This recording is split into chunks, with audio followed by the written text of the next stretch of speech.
السلام عليكم ورحمة الله وبركاته. بسم الله، الحمد لله، صلى الله وسلم وبارك على سيدنا رسول الله. أيها الأحباب الكرام، تقبل الله صلاتكم وصيامكم وقيامكم، وجعلنا وإياكم من العتقاء المقبولين في هذا الشهر الطيب المبارك.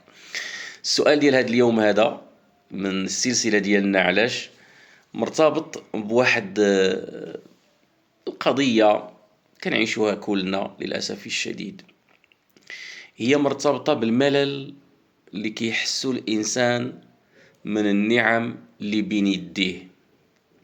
تصوروا معايا الإنسان فاش كيدخل لواحد المخبزة، واحد المكان فيه الحلويات والخبز وهذا، فمع ديك الدخلة كيشم واحد الرائحة، يعني شهية كما كنقولوا.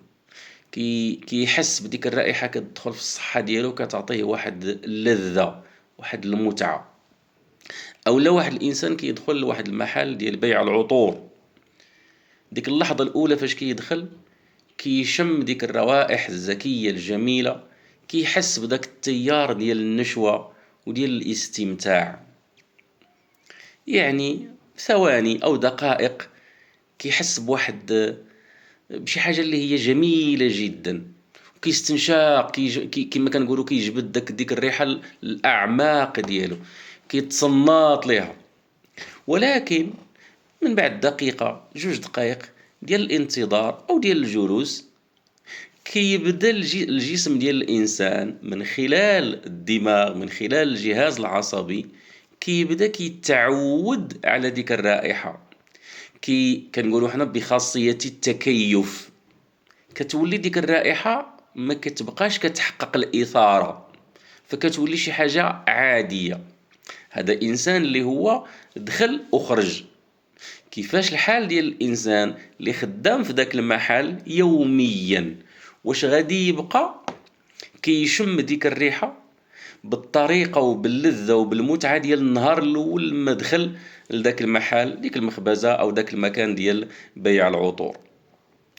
خاصية أو آلية التكيف هي واحد الآلية عطاها الله عز وجل للإنسان باش يتكيف مع مختلف المواقف الجديدة اللي كتكون في الحياة ديالو. في الأول كتحقق ليه الدهشة والانبهار، وكينتبه ليها واحد الانتباه غير عادي. ولكن مع مرور الوقت كتولي شي حاجة اللي هي عادية، لا تثير انتباهه ولا استمتاعه ولا تثير لذة ولا شهية.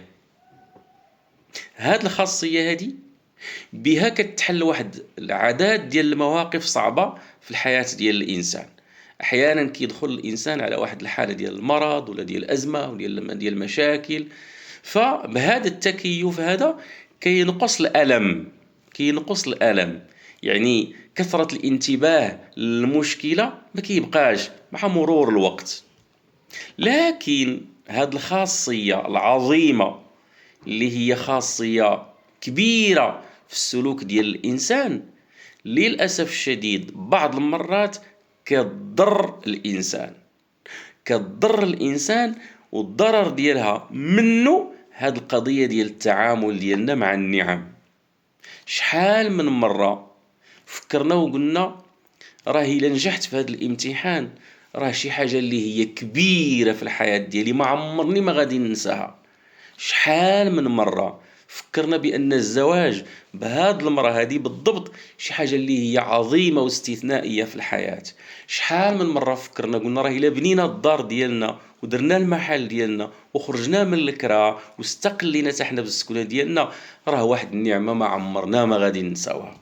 شحال من مرة الواحد فينا تمنى يركب على السيارة ديالو جديدة يشريها، وكيعتبر بأن هاد الحاجة هادي شي حاجة اللي هي ميمكنش تنسى وميمكنش تفقد اللذة ديالها مع مرور الأيام.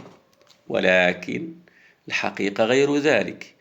كنجح في الامتحان، كنحس بداك اللذة وديك النشوة، ولكن المنحنى ديال داك الإحساس مع مرور الأيام كيهبط. كنتزوج بديك المرة اللي بغيت، ياك تمنيتها من كل قلبي باش انها تكون الزوجه ديالي، واحد البيك عالي كما كاين المنحنى كيكون عالي في الشعور بالسعاده، ولكن مع مرور الايام كتولي الحياه كتدور في المسائل او في الايقاع العادي. شحال من مره تمنيت وتمنيتي نركب على احسن سياره ولا نشري السياره ديالي الجديده نخرجها دوبل في، ومع ذلك شريتها ركبت درت تحيدوا الميكات ديال الدوبل في، بدلت البلاكه ولات حاجه عاديه. شحال من مره قلنا بان السكنه ديالنا الجديده لما غندخلوا يعني ما غنساوش، مع مرور الايام ولات حاجه عاديه في الحياه ديالنا. التكيف في الجانب السلبي ديالو كيفقدنا، كيضعف عندنا لذة الانتباه للنعم اللي احنا غارقين فيها، النعم الكثيرة التي لا تعد ولا تحصى، وكتولي شي حاجة عادية، يعني كتولي غادية في واحد الخط ديال العادي.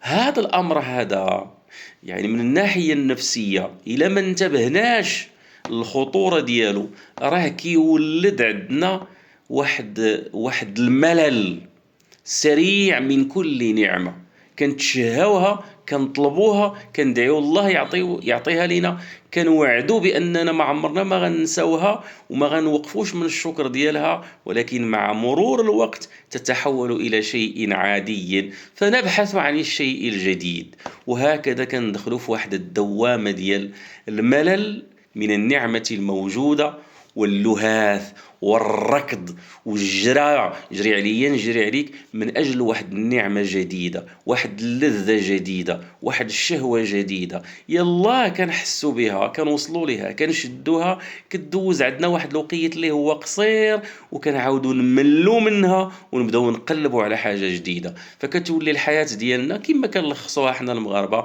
ما كاين غير جري عليا نجري عليك. هذه مشكلة في الحقيقة كتفقدنا واحد النعمة ديال التلذذ بداك الشيء اللي عندك. تصور معايا النوم، الحاجة البسيطة جدا، النوم واحد النعمة عظيمة جدا كبيرة جدا. بعد يوم ديال الجرا وديال الخدمة وديال هذا كتجيو كتحط راسك فوق الوسادة وكتنعاس دوك السويعات ديال النوم. النعمة ديال الأكل وديال الصحة والعافية، كتاكل وكتشرب ما ضرك حتى حاجة، ما محروم ممنوع من حتى شي حاجة. مع مرور الوقت كتعتبرها شي حاجة ما كتنتبهش كاع بأنها راها نعمة، كأنها شيء مستحق لك في هذه الحياة، وهي محض عطاء إلهي ومحض كرم رباني. هي شي حاجة اللي راها ما عندكش بالاستحقاق، يعني كتستحقها وكتستاهلها باش انك ما تنتبه ليهاش، لا، هي شي حاجه اللي هي عطاء، كرم، فضل، منحه، هبه من عند الله عز وجل. من الاسباب اللي كيخليونا نملوا من النعم هو المقارنات. اسباب كثيره وحنا كنقلبوا على علاش المقارنات. احيانا كتكون عندي النعمه اللي جريت من اجلها وخديتها وتنتمتع بها، ولكن لما كنشوف الاخرين عفوا، لما كنشوف الاخرين كنمرض في خاطري وكنعتبر داكشي اللي عندي ما يسواش قدام داكشي اللي عند الاخرين.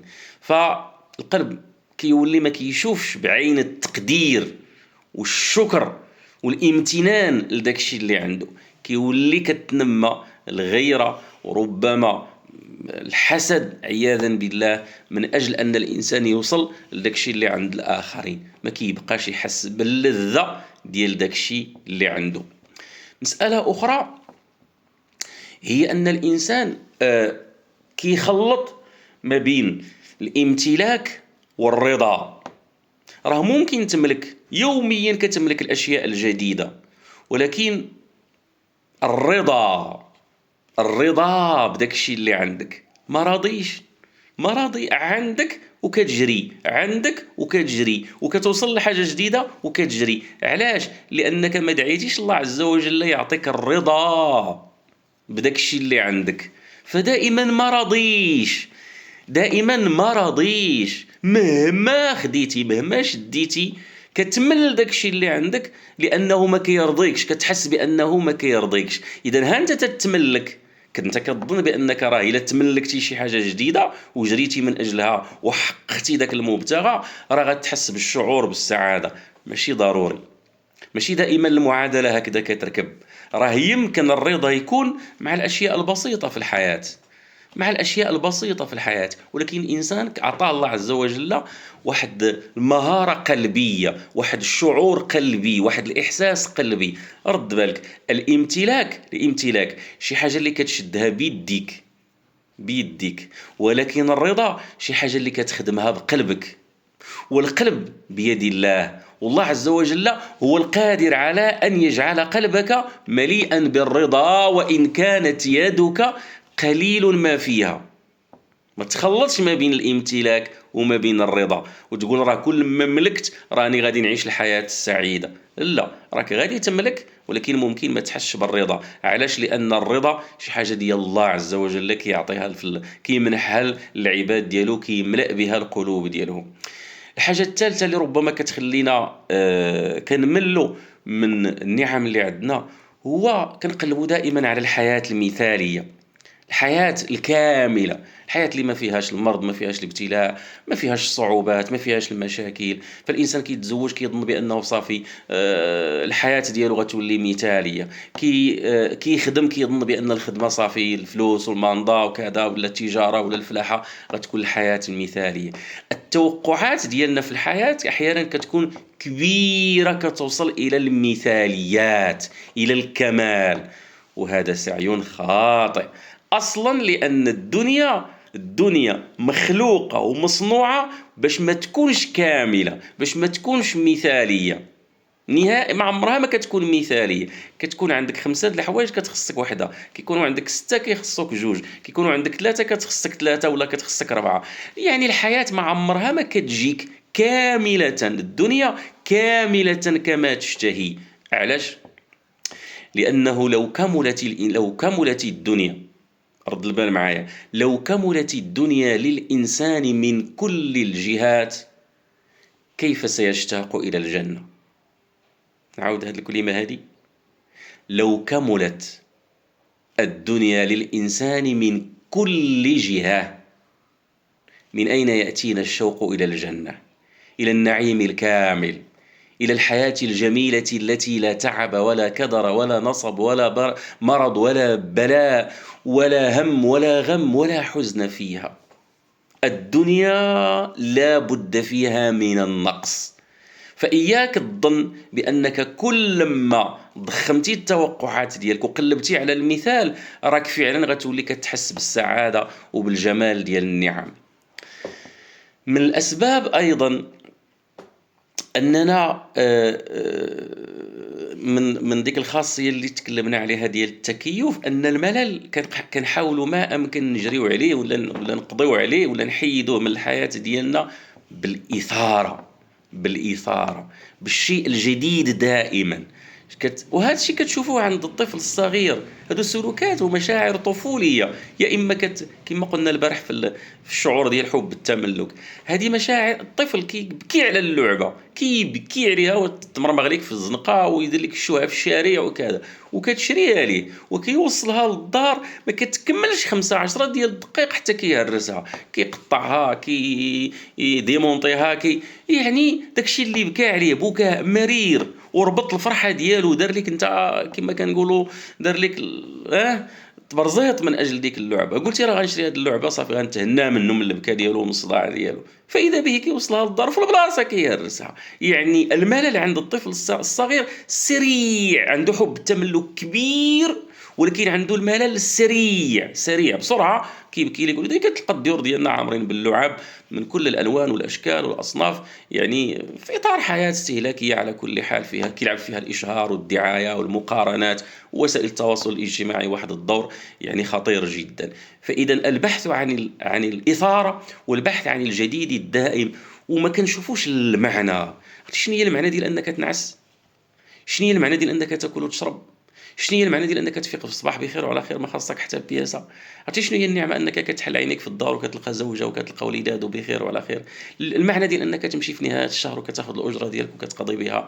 المعنى ديال انك بجنبك والديك. المعنى ديال انك عندك سياره. المعنى ديال انك عندك صحه ما مخصوص من حتى شي حاجه. يعني اي حاجه عندك كتنتبه للمعنى اللي فيها، العمق اللي فيها، وما كتقلبش دائما على الاثاره يعني المتجدده التي لا تنتهي. لو كان لابن آدم واديان من ذهب لابتغى ثالثا ولا يملأ جوف ابن آدم إلا التراب، كما قال النبي صلى الله عليه وسلم. بعض الحلول أو بعض النصائح يعني لمعالجة هذه القضية ديال الملل. من الأشياء المهمة جدا ما بقاش تقارن داكشي اللي عندك مع داكشي اللي عند الناس. إلا بغيتي تدخل في المقارنات، تدخل في المقارنات في المسائل الإيجابية، في التدين ديالهم، في الأخلاق ديالهم، في السلوك العام ديالهم، في الحياة يعني الطيبة ديالهم. كتقارن في الأشياء اللي هي ايجابيه اللي كتطور الروح ديالك والسلوك ديالك والاخلاق ديالك. اما الا كتقارن نفسك في الماديات كتبقى دائما معذب. وكنقول هذا الكلام خاصه للنساء. راه اختي شرات وراه بدلات وراه فعلات وراه جارتنا وراه كذا، وكنحملوا نفوسنا ما لا نطيق، وغير كيبقى داك الشيء عندنا واحد شهر شهرين عام عامين كيبان لنا انه صافي خصنا نبدلو. والناس ديال الاشهار وديال الشركات كيدخلوا من هذا المدخل السيكولوجي باش كيولدوا عندنا حاجات جديده ماشي حقيقيه، حاجات جديده ماشي حقيقيه، ماشي ضروريه، انما هي الفراش صافي مال داك الفراش تقطع لا ما تقطعش، تشرق لا ما تشرقش، اغمل لا ما غملش، توسخ لا ما توسخش. علاش خصنا نبدلوه؟ ايوا صافي راه قدام وطلع لينا في راسنا وخصنا نبدلو. هاد خصنا نبدلو هي رغبه تقدم كانها سبب وعله لفعل الشيء. وعلاش خصنا نديرو هادي؟ وغير خصنا نبدلو. راه خصنا نبدلو، ماشي تعليل، ماشي سبب، ماشي مبرر. اذا ايقاف المقارنات من اسباب النظر والاستبصار بما نملك بين أيدينا من النعم. المسألة الثانية، الإنسان ينتبه للنعمة ويشكر الله عز وجل عليها. لئن شكرتم لأزيدنكم. راه شحال ديال النعم للأسف الشديد ما كنعرفوش القيمة ديالها حتى كتخرج من بين يدينا. شحال من واحد كلنا صحاح لما كنطيحوا مرض عاد كنفكروا بأننا كنا في واحد النعمة عظيمة جدا. للأسف نتذكر النعم عند فقدها، عند المحن، عند الآلام، ولكن لما كتكون عندنا بالطول وبالعرض وكنتبرعوا فيها ما كننتبهوش ليها. خاص تشغيل هذه الخاصيه، هذه لوبسيون هذه خاصها تعاود تخدم باش كنكافحوا بها داك الاحساس بالملل. خاص تخدم عندنا هذه لوبسيون ديال الامتنان الواعي، اللي فاهم بانه في نعمه، اللي فاهم بان الفياق خصو يشكر الله عز وجل عليه، النعاس خصو يشكر الله عز وجل عليه، الاكل بدون الم، بدون ممنوعات، بدون محظورات طبيه، نعمه خصني نشكر الله عز وجل. الوقفه، الحله ديال العين، الحركه ديال اليد، الهواء اللي كيدخل وكيخرج بسهوله، الكلام اللي كتتكلم يعني مرتاح، الوجه ديالك اللي هو ما فيه لا الام لا مرض، الكبده ديالك، الريه ديالك، القلب اللي كينبض. كل هذه الاشياء خصنا ننتبه الى انها نعم تستحق ان ننتبه اليها بالشكر الدائم، بدل ما كتعتبرها شي حاجه عاديه ومستحقه وخصنا نقلبوا على شي حاجه اللي تثير الاندهاش ديالنا وتثير الاثاره عندنا. الامر الاخر، التوقعات ديالنا تكون بسيطه في الحياه، ماشي بسيطه يعني ماشي ما نطمحوش لاننا نطوروا نفوسنا ونكبروا نفوسنا ماديا ومعنويا، لا، ولكن ما عمرك ما تتوقع انك غادي توصل للكمال في الحياه. حيت الا بقات هاد الشطنه في دماغك ما عمرك ما غادي ترتاح، وما عمر شي حاجه ما غادي تقنعك نهائيا حتى كترمى في التراب في القبر ديالك نهائيا. دائما كتعتبر بان داكشي اللي عندك ما كافيش. المساله الاخرى والاخيره في هذه الدردشه، ان هذوك النعم اللي عندنا من الاشياء اللي تخلينا ما نملوهاش نربطوها بالاهداف اللي تعطات لنا من اجلها، يعني الغايات توظيف النعم فيما يرضي من انعم بها علينا سبحانه وتعالى. فالنعمه كتولي حاضره في الحياه ديالك وكترد ليها البال كل ما راك كتخدمها، سواء كانت سياره ولا اولاد ولا بيت ولا علم ولا اي حاجه عندك في هذه الحياه. حاول تشوف الجمال ديالها وانت كتخدمها، وانت كتعاون بها، وانت كتنقد بها، وانت كتحسن بها، وانت كتدورها يوميا فيما يرضي الله عز وجل. ستحس حينئذ بانك امام نعمه ما يمكنش تملها. ختاما، من الآلام الكبيرة في النظر إلى النعم أننا ما كنشوفوش لداكشي اللي بين يدينا، وكنشوفو لداكشي اللي بيد الناس، داكشي اللي مفقود، داكشي اللي ما عندناش. كنساو كنتجاهلوا، ما كنردوش البال الجمال اللي عندنا، العظمة اللي عندنا، الخير اللي عندنا، الفضل اللي عندنا، وكنشوفوا دائما الاشياء اللي ما عندناش. والسعاده هي اننا نقلبوا هذه الزاويه ديال النظر، ونتمتعوا ونتبرعوا ونمتنوا لله عز وجل، ونشكروا على داك الشيء، على داك الخير اللي عندنا واللي لا يعد ولا يحصى. وان تعدوا نعمه الله لا تحصوها. ما يمكنش تحصي النعم ديال الله عز وجل، ولكن خصك تفيق القلب ديالك لرؤيتها وتأملها والاستمتاع والتلذذ بها، وإلا غتبقى دائما عشاق ملال. السلام عليكم ورحمة الله وبركاته.